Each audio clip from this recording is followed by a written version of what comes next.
سورہ توحہ آیت نمبر 109. اعوذ باللہ من الشیطان الرجیم. بسم اللہ الرحمن الرحیم. آپ کو یاد ہوگا کہ ہم 100 آیت سے جو ٹاپک پڑھ رہے تھے کہ اللہ کی کتاب کو سمجھو، نہیں تو بہت بھاری بوجھ کے ساتھ قیامت کے دن اللہ کی ملاقات ہوگی.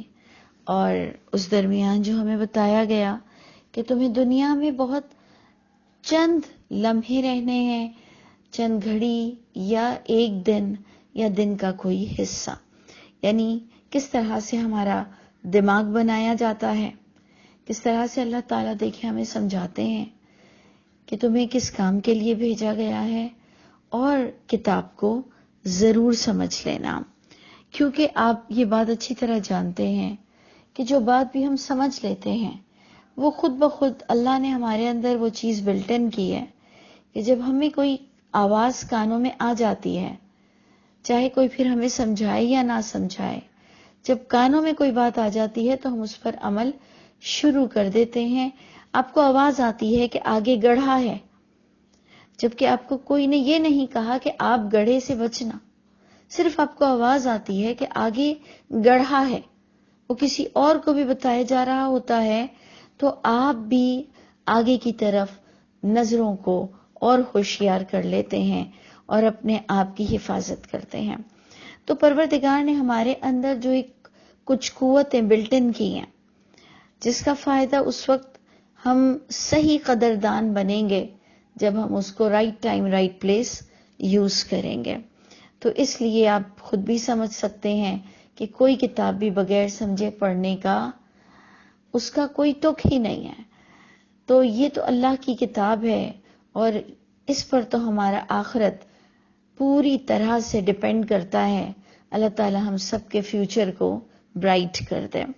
تو جناب ہم نے پھر آخری آیت پڑھی، آیت نمبر 108، کہ قیامت کے دن اتنا مجمع ہوگا لیکن انسان کی خسر پسر ہو رہی ہوگی خوف کی وجہ سے اور دہشت کی وجہ سے کہ اس دن وہ ریئلائز کرے گا کہ جو اسے ساری زندگی وعدہ دیا گیا تھا وہ آج سچا ہو گیا ہے. تو گویا قیامت کی بات ہو رہی تھی. اب جب قیامت کی بات ہوئی تو ہم سب کا وہ ٹاپک پھر سے آ گیا شفاعت کا. جبکہ میں نہ بھی چاہوں تب بھی وہ اللہ تعالیٰ بار بار دے دیتے ہیں کہ گویا اس پر ڈسکس کرنا بہت ضروری ہے. تو لگتا ہے کہ دنیا کے کافی لوگ اس شرکیہ عقیدے میں ملوث ہیں. دیکھیں اللہ کی کوئی اولاد نہیں ہے، یہ بار بار بتایا جاتا ہے. کیوں بتایا جاتا ہے؟ کہ ہم اس شرک سے بچ جائیں. بار بار بتایا جاتا ہے کہ آدم نے بھی غلطی کر لی اور ابلیس نے بھی نافرمانی کی. آدم معافی مانگ لیا انہوں نے اور ابلیس نے معافی نہیں مانگی. بار بار یہ باتیں بتائی جاتی ہیں کہ یہ ہمارے لیے کتنی پروڈکٹیو ہیں، وہ آپ خود جانتے ہیں. بالکل اسی طرح آج پھر شفاعت کا ٹاپک قیامت کے ٹاپک سے پھر جڑ گیا. اللہ تعالیٰ فرماتے ہیں یومئذ، آیت نمبر 109، یومئذ، یہ وہی قیامت کا دن چل رہا تھا کہ اس دن لا تنفع الشفاعہ، نہیں نفع دے گی کوئی شفاعت الا، یہ الا سے لوگوں نے بہت گڑبڑ مچا دی. انہوں نے کہا کہ اس دن نہیں نفع دے گی شفاعت مگر نفع دے گی شفاعت. اور پھر آگے ترجمہ یوں اٹھایا کہ من اذن لہ الرحمن، جس کو بھی اجازت دے اس کے لیے رحمان تو جین شفاعت ہوگی. اور اس میں ہم سب اپنے اپنے نبیوں سے کچھ وابستہ رکھتے ہیں، کچھ ہم سمجھتے ہیں، ایکسپیکٹیشنز ہیں ہماری کہ شفاعت میں سب سے پہلے تو نبی اپنی امت کی شفاعت کروا دیں گے. اور جبکہ سورہ فرقان میں کلیئر لکھا ہوا ہے کہ نبی نے شکایت کرنا ہے جو قرآن کو ترجمے سے نہیں پڑھتا. پہلا ہی پوائنٹ آپ دیکھ لیجئے گا کہ سورہ فرقان میں آپ کو آیت ملے گی کہ نبی کہیں گے، اور وہ بھی کلیئر ہمارے نبی نظر آ رہے ہیں، سارے انبیاؤں کا بھی یہی سنت اور یہی حال ہوگا، لیکن خاص ہماری طرف اشارہ ہے کہ محمد صلی اللہ علیہ وسلم کہیں گے کہ اے میرے رب، ان قوم اتخذوا ھذا القرآن مہجورا، کہ اے میرے رب، میری قوم نے اس قرآن سے ہجرت کی ہوئی تھی، مہجورا، چھوڑا ہوا تھا۔ ہجرت کرنے کا مطلب ہوتا ہے ایک جگہ سے دوسری جگہ کو جانا، پچھلی جگہ کو چھوڑنا۔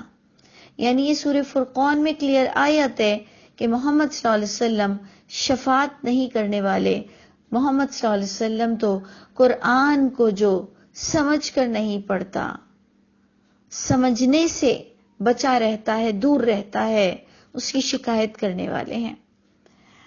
اور ویسے بھی آپ دیکھیں آگے آیت اور کھلے گی، کیونکہ قرآن محکم آیت سورہ زمر میں دے چکا ہے، اور کئی جگہ بھی اور آج کی بھی آپ کی آیتوں میں محکم بھی آ جائے گی، اور جو آپ اسے متشابہ کی شکل میں دیکھ رہے ہیں، اللہ تعالیٰ اس کو محکم کی شکل میں بھی لے آئیں گے کہ کس طرح سے شفاعت کا کیا اصول ہے، جو کہ بار بار یہی بات سمجھائی جاتی ہے کہ نہیں نفع دے گی کوئی شفاعت الا من اذین لہ الرحمن، مگر سوائے جو اجازت دے اس کے لیے رحمان، یعنی وہ شفاعت کرے گا جسے اجازت دے اسے رحمان، وَرَضِيَ لَهُ قَوْلًا، اور اللہ پسند بھی کرے گا اس کے بولنے کو بھی۔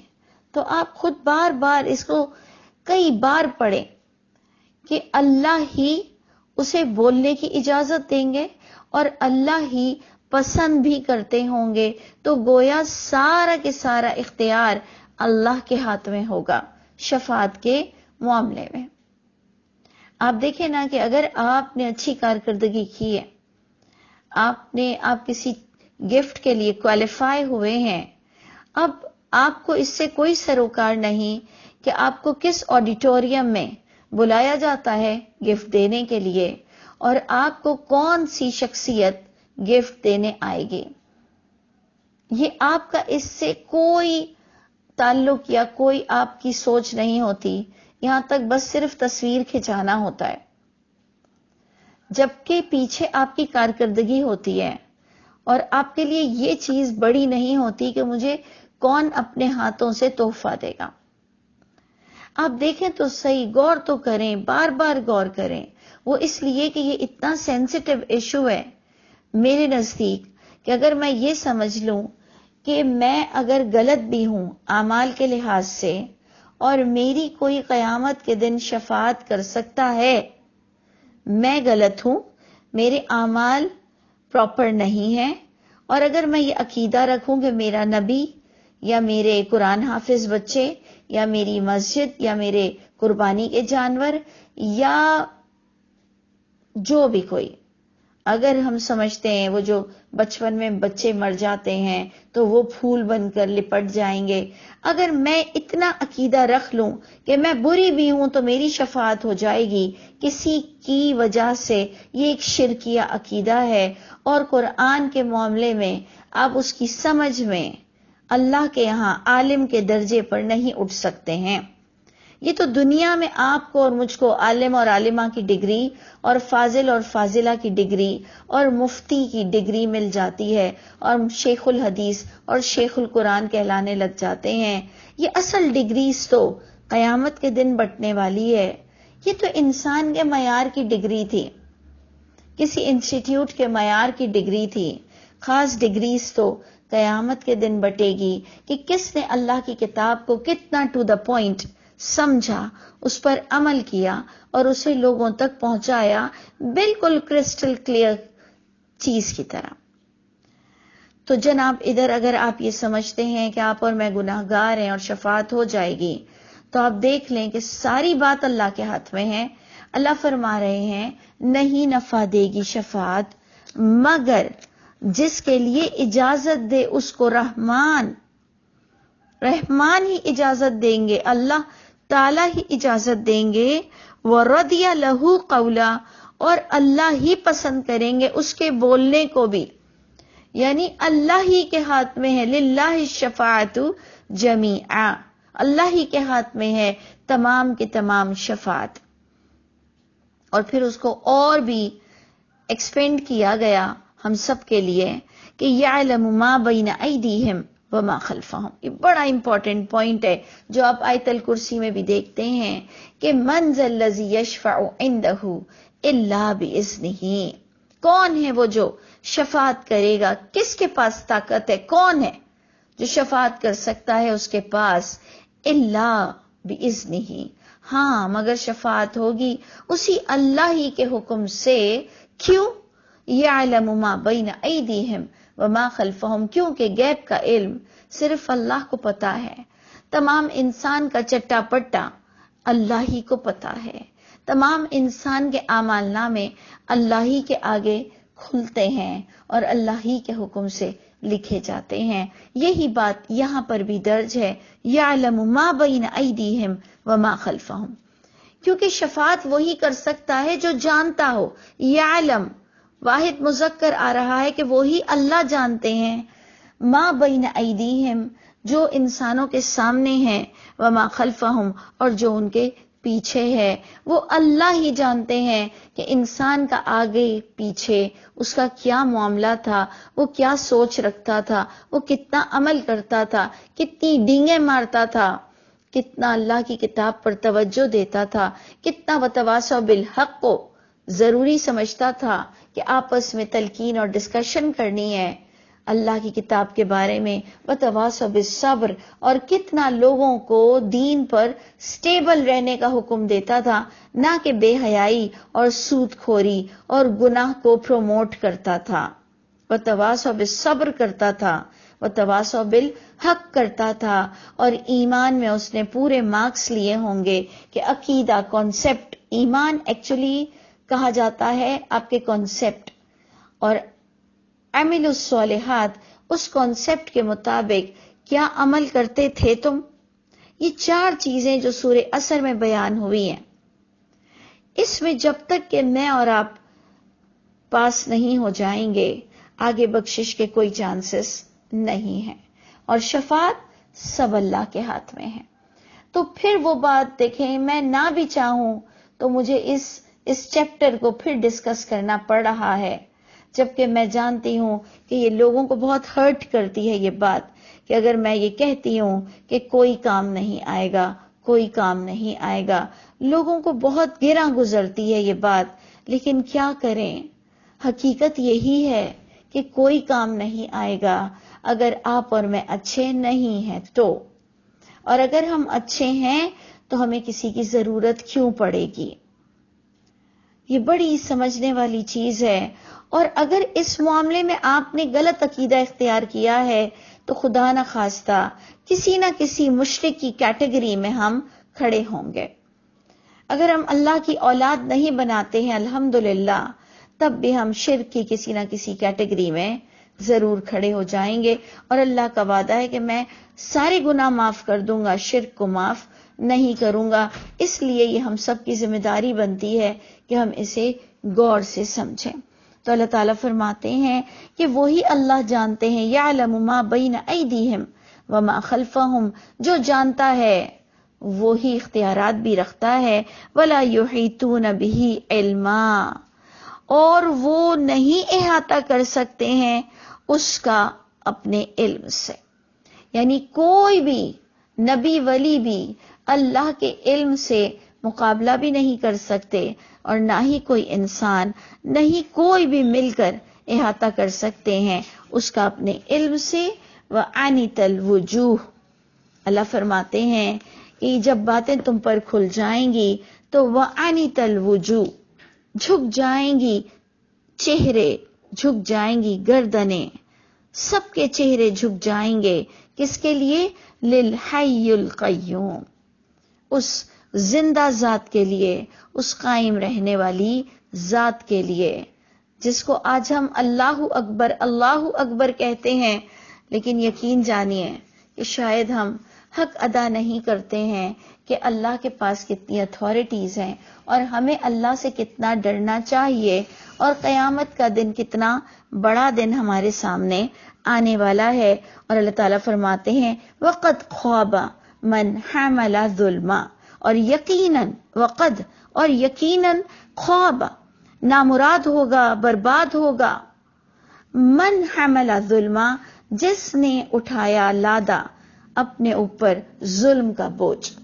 ہم نے بار بار اس بات کو ڈسکس کیا ہے کہ قرآن کی روح سے ظلمہ، ظلم، شرک کو کہتے ہیں. اور آپ دیکھ لیں کہ شفاعت کے ٹاپک کے ساتھ شرک کا ٹاپک، ظلم کا ٹاپک بیان ہو گیا. یعنی اللہ نے جو ٹرمنالوجی یوز کی، وہ کیا ٹرمنالوجی یوز کی کہ اللہ فرماتے ہیں کہ یقیناً نامراد ہوگا جس نے لادا ظلم کا بوجھ، یعنی شرک کا بوجھ.